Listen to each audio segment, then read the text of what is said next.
Prior to do some painting works, dapat kailangan i-checking muna natin yung mga walls, mga shear walls, kung meron bang uneven nga mga surface nga imperfection.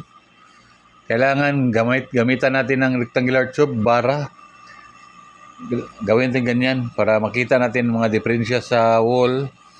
Meron bang malalim, meron bang makapal, bugdo. Ganyan. At gagamitan din natin ng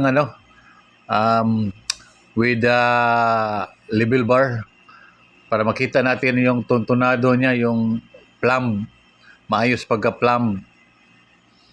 Ganyan, no? Ganyan. Para makita natin yung niya, tuntunado. Lahat ng mga kantuhan sa shear wall sa unit, kailangan i-check natin yan lahat. Kung mayroon bang mga bukol, para makita natin kung saan tayo mag-grind, saan tayo mag-chipping, para makita natin ng mga diferensya sa mga wall prior tayo mag-apply ng skim coat. Sa bandang ito na wall, meron na siyang mga rectification na.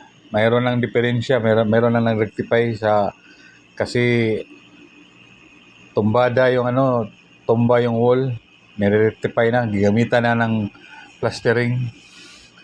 At itong corner na to may malalim, kailangan ng abono.